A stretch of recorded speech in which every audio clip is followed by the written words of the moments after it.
పక్షి నిజం. ఒకానొకప్పుడు ఒక జాలరి ఎప్పటిలాగా నదిలో తన వలని వేశాడు. అతను ఒక ఆసక్తికరమైన శబ్దం విన్నప్పుడు తన భోజనం తింటున్న ఒక పడవలో ఓపిగ్గా ఎదురుచూశాడు. నది దగ్గర వేచి ఉండగా క్రిస్టల్తో చేసిన ఒక వల తన పడవ వరకు నదిలో పడడం చూశాడు. మత్స్యకారుడు చేరుకుని చిన్న ప్యాకేజీని పట్టుకున్నాడు. దాని లోపల అతను ఇప్పటివరకు చూసిన ఉత్తమమైన పట్టు కప్పులు ఉన్నాయి. అతను వాటిని తీసివేసి ఇద్దరు అందమైన శిశువుల ముఖాల్ని చూశాడు. మత్స్యకారుడు హృదయం సున్నితత్వంతో నిండిపోయింది. అతను ఆ పిల్లల్ని ఇంటికి తీసుకొచ్చాడు. ఇదిగో చూడు, ఇవాళ నేను నదిలో ఎవరిని కనుగొన్నాను. ఇద్దరు పిల్లలు. మనకు ఇప్పటికే 4 పిల్లలున్నారు. అందుకని నన్ను ఏం చేయమంటారు మీరు? అసలు వాళ్ళని నదిలో మునిగిపోనివ్వమంటారా ఏమిటి? నాకు తెలుసు. సరే, మన వద్ద 6 సరిపోయిన ఆహారం ఉంటే అది 8 మందికి సరిపోతుంది. మత్స్యకారుల ఇంటిలో ఆహారం ఎల్లప్పుడూ సమృద్ధిగా ఉండేది. త్వరలోనే 2 పిల్లలు ఒక అందమైన అబ్బాయి మరియు అమ్మాయిగా ఎదిగిపోయారు. వారు తెలివైన వారిగా మరియు ధర్మబద్ధంగా వ్యవహరించేవారు. కానీ ఇతర పిల్లలు వారి పట్ల దయ చూపేవారు కాదు. తరచూ వారికి అర్థమయ్యే విషయాల్ని చెప్పేవారు. నా బొమ్మలు తిరిగివ్వండి, మా నాన్న నా కోసం తెచ్చారు. మనందరం దీన్ని పంచుకోవచ్చని ఆయన చెప్పారు. కానీ అతన్ని నాన్న కాదు కదా. అతను మిమ్మల్ని నదిలో కనుగొన్నాడు. మీ క్రిస్టల్ వలలో ఆడుకోండి, అది మీకు చెందింది మాత్రమే. అది సోదరుడు మరియు సోదరి కొన్నిసార్లు చాలా అలసిపోయేవారు. వారు స్వయంగా ఉండడానికి చెక్క కొవ్వు తీసుకుని వెడతారు. అక్కడ వారు తమ అల్పాహారం నుండి సేవ్ చేసిన రొట్టెను తీసుకుని పక్షుల భాష, అడవిలో నివసించే మార్గాలు, ఎలా పాడాలి వంటి అనేక విషయాల్ని నేర్పించిన పక్షుల కోసం తిరిగేవారు. ఒక రాత్రి ఇతర పిల్లలు వారికి ప్రత్యేకంగా అర్థం చేసుకున్న తర్వాత అనాథ సోదరుడు మరియు సోదరి నిర్ణయించుకున్నారు. మనం ఎంత మంచిగా ఉండడానికి ప్రయత్నించినా వాళ్ళకి మనం అస్సలు నచ్చడం లేదు. అదేమో అమ్మా నాన్నల్ని బాధిస్తోంది. మనం ఇక్కడి నుంచి వెళ్ళిపోవడం మంచిదే కదా. అమ్మా నాన్న రేపొద్దున్న పట్టణానికి వెళ్తున్నారు. వాళ్ళు వెళ్ళాక మనం బయలుదేరి వెళ్ళిపోదాం. అలా ఆ రోజు మత్స్యకారుడు మరియు అతని భార్య పట్టణానికి బయలుదేరినప్పుడు సోదరుడు మరియు సోదరి ఇంటిని విడిచిపెట్టి అడవిలోకి వెళ్ళిపోయారు. వారు 3 రోజులు నడిచారు. రాత్రి అయ్యే సమయానికి వారు చాలా అలసిపోయారు. అకస్మాత్తుగా వారు దూరంగా ఒక గుడిసెని చూశారు.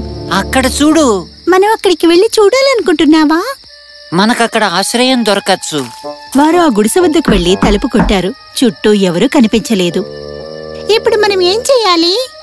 మరి చూడు, అక్కడ ఒక బెంచ్ ఉంది. ఈ రాత్రికి మనం దాని మీద గడపచ్చు. అలా వారు విశ్రాంతి తీసుకోవడానికి బెంచి మీద స్థిరపడ్డారు. కానీ వారిలో ఎవరికీ నిద్రపట్టలేదు. వారు మెలకువగా చంద్రుడిని, నక్షత్రాలని చూస్తూ ఉండగా అకస్మాత్తుగా కొన్ని శబ్దాలు వినిపించాయి. సమీపంలోని చెట్లు భారీ అరుపులు వినిపిస్తున్నాయి. పక్షుల భాష వారికి తెలుసును కాబట్టి పక్షులు ఏమి అంటున్నాయో వారు అర్థం చేసుకోగలిగారు. మీరు నగరం నుంచి ఇక్కడికి వచ్చారు, అదే కదా? మీ పేద స్నేహితుడు ఈ అడవిలో ఉంటాడు అని మీరు ఎలా అనుకున్నారు చెప్పు? అవును, గాలి మార్పు నాకు ఆలస్యంగా జలుబు చేసింది. పక్షులకు కూడా జలుబు చేస్తుందా? విను.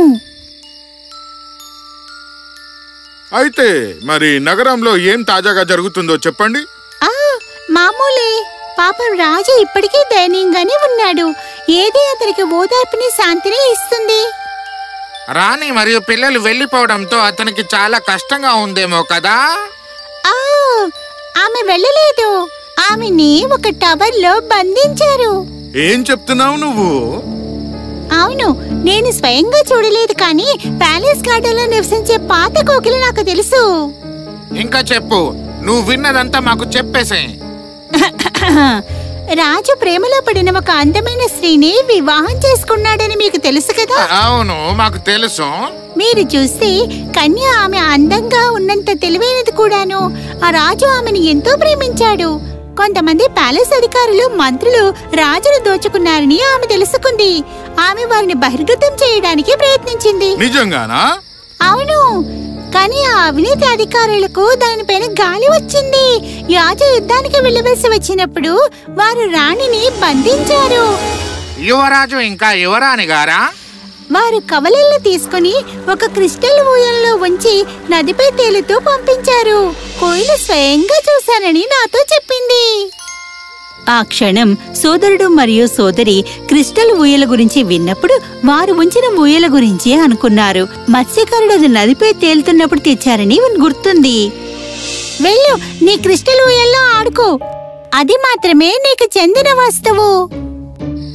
మరి రాజు వాళ్ళని వెతికే ప్రయత్నం చేయలేదా? యుద్ధానికి భయపడి రాణి తన 2 పిల్లలతో పారిపోయిందని అవినీతి అధికారులు రాజుతో చెప్పారు. తన భార్యను ఆ టవర్లో బంధించినట్లుగా మహారాజుకు కూడా ఇంకా తెలియదు. అదే అసలైన యువరాజు యువరాణి ప్యాలెస్ కి వెళ్తే రాజు వాళ్ళని గుర్తుపట్టగలరా? నీకు మా భాష తెలుసా? అవును, మాకు తెలుసు. మీలాంటి కొన్ని పక్షులు మాకు బోధించేంతగా దయగలవి. మీరు మాట్లాడుతున్న క్రిస్టల్ ఊయల గురించి. అవును, మమ్మల్ని ఉంచింది ఆ ఊయల్లోనే. నదిలో తేలుతూ వచ్చింది. అక్కడ ఒక మత్స్యకారుడు మమ్మల్ని చూసి ఇంటికి తీసుకెళ్లాడు. అంటే మీరే యువరాజు యువరాణి అన్నమాట. అయ్యో, వాళ్ళని చూస్తే అర్థం అవ్వట్లేదా ఏమిటి? వారు వారే కదా. మరి వాళ్ళని ఎవరు నమ్ముతారు? వారు రాజుగారికి ఏమవుతారో వారు ఎలా రుజువు చేయగలరు? ఒక పక్షి ఉంది. పక్షి నిజం చెబుతుంది. మొత్తం విస్తృతంగా ప్రపంచంలో పురుషుల భాషను మాట్లాడగల ఏకైక పక్షి అది. ప్రపంచంలో ప్రతి సత్యము దానికి తెలుసు. అదే మీకు సాయపడగలదు. మేమైంది ఎక్కడ కనుక్కోవచ్చు? పర్పుల్ ప్రపంచంలోని ఒక గుహలో నివసించే మంత్రగత్తె ఉంది. పక్షి బందీగా ఉన్న కమ్ అండ్ నెవర్ గో కోటకు వెళ్లే మార్గాన్ని ఆమె మీకు చెబుతూ ఉంటుంది, సరేనా? కానీ మీరు కోటలోకి ప్రవేశించే ముందు గుడ్లగూబతో మాట్లాడండి. వారు ఒక్క మాట మీద నిలబడే మనిషి అని నేను చెప్తున్నాను. క్రాస్. చాలా ధన్యవాదాలు. మా తండ్రి వద్దకు తిరిగి వెళ్ళడానికి మేము ఏదైనా చేస్తాము. దాంతో యువరాజు యువరాణి అడవిలోకి నడిచారు. వారు చాలా సంతోషంగా మరియు తమ తండ్రిని కలవడానికి ఎంతో ఆసక్తిగా ఉన్నారు. చివరికి తల్లిని విడిపించారు. వారు తమ ఆకలి అలసటని గురించి మర్చిపోయారు. చివరికి వారు మంత్రగత్తె నివసించే పర్పుల్ పర్వతంలోని గుహ వద్దకు చేరుకున్నారు. వారు ధైర్యంగా తలుపు తట్టారు. సమయం కాని సమయంలో ఎవరు వచ్చారు నా ఇంటికి? అయ్యో అయ్యో, మీరిక్కడ ఏం చేస్తున్నారు? మాకు వచ్చి తిరిగి ఎప్పటికీ వెళ్ళలేని రాజభవనానికి దారి తెలియాలి. మీరు రేపు ఉదయం వెళ్ళవచ్చు. అప్పటి వరకు మీరు నా బల్లులతో ఎందుకు నిద్రపోకూడదు? ధన్యవాదాలు మేడం, కానీ మేము నిజంగా మా దారిలో ఉండాలనుకుంటున్నాం. కోట ప్రాంగణంలో ఉన్న అనేక రంగుల ఫౌంటైన్ యొక్క నీటిని నా కోసం మీరు తీసుకొని వచ్చినప్పుడు మాత్రమే నేను మీకు ఆ మార్గాన్ని చూపిస్తాను. తప్పకుండా మ్యామ్. అలా మంత్రిగత్తె వారికి అనేక రంగుల ఫౌంటైన్ యొక్క నీటిని తీసుకుని రావడానికి ఒక కూజాని ఇచ్చింది. కోటకు తీసుకెళ్లడానికి కుక్కని తోడుగా పంపింది. ఆ గుడ్లగూబ ఎక్కడ ఉంది? మనం కోటలోకి ప్రవేశించే ముందు పక్షులు అతనితో మాట్లాడమని అడిగారు. అప్పుడే వారు ఒక శబ్దం విన్నారు. Cross cross. ఆ గుడ్లగూబ.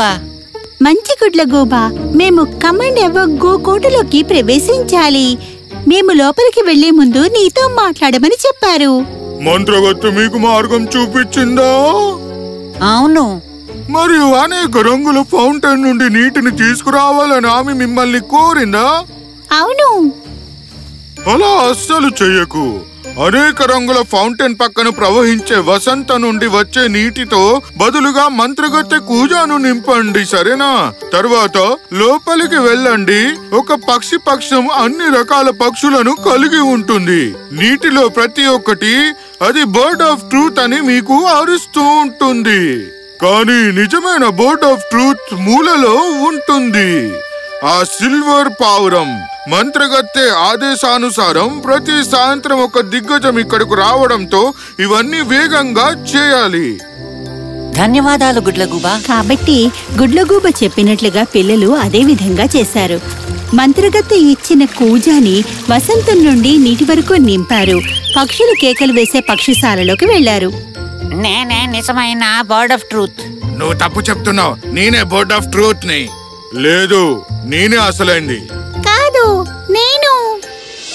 పిల్లలు నిజమైన పక్షి అరుపులని గుర్తించారు. అతనిని సున్నితంగా ఎత్తుకుని కోట నుండి పారిపోయారు. వారు మంత్రగతి గుహకు చేరుకున్నారు. అయితే మీరు నిజం యొక్క పక్షిని కనుగొన్నారన్నమాట. అనేక రంగుల ఫౌంటైన్ నుండి నీరు తెచ్చారుగా. మీరిద్దరూ బల్లులుగా మారిపోండి. కానీ బల్లులుగా మారడానికి బదులుగా యువరాజు మరియు యువరాణి మెరుస్తూ ఉండడం ప్రారంభమైంది. వసంతకాలం నుండి నీరు ఎల్లప్పుడూ మంచిగా చేయడంతో బలంగా మారింది. ఇది చూసిన గుహలోని జీవులందరూ నీటి కోసం ఎక్కి మంత్రగతి నుండి పారిపోయారు. మరలా ఎవరూ వెనక్కి చూడలేదు. పిల్లలు రాజభవనానికి వెళ్లారు. కానీ దుష్టమంత్రుల వారిని లోపలికి అనుమతించలేదు. మనం వాళ్ళకి ఎప్పటికీ బర్డ్ ఆఫ్ ట్రూత్ ని చూపించలేం, లేదంటే వాళ్ళు మన లోపలికి వెళ్ళనివ్వరు. మనం రాజును కలవాలనుకుంటున్నామని వారికి తెలియచేద్దాం. మీరిద్దరు పిల్లలు ఇక్కడ అసలు ఏం చేస్తున్నారు? మేము రాజుని కలవాలనుకుంటున్నాం. ఆయనకు చిన్న బహుమతి తెచ్చాం. మా రాజును డిస్టర్బ్ చేయడానికి మీకెంత ధైర్యం? వెళ్ళండి ఇక్కడి నుంచి వెంటనే. కానీ బర్డ్ ఆఫ్ ట్రూత్ బ్యాగ్ నుండి నేరుగా కిటికీ గుండా రాజు గదుల్లోకి వెళ్లి రాజుకు అన్నీ వివరంగా చెప్పింది. నిజం యొక్క పక్షం కాబట్టి. మరైతే ఆ యువరాణి టవర్ లో లాక్ అయిపోయి ఉంది కదా. ఇంకా మీ యువరాజు మరియు యువరాణి ప్యాలెస్ బయట మీకోసం వేచి ఉన్నారు. రాజు తక్షణమే బయటికి వెళ్లి తన ఇద్దరు పిల్లల్ని కౌగిలించుకున్నాడు. దుష్టమంత్రుల్ని బందీ చేసి మంచిరాణిని టవర్ నుంచి విడిపించాడు. రాజు మత్స్యకారుడికి మరియు అతని భార్యకు వారి దయకు అందంగా బహుమతిని అందించాడు. అప్పటి నుండి యువరాజు మరియు యువరాణి తమ తల్లిదండ్రులతో సంతోషంగా ఎప్పటికీ జీవించారు.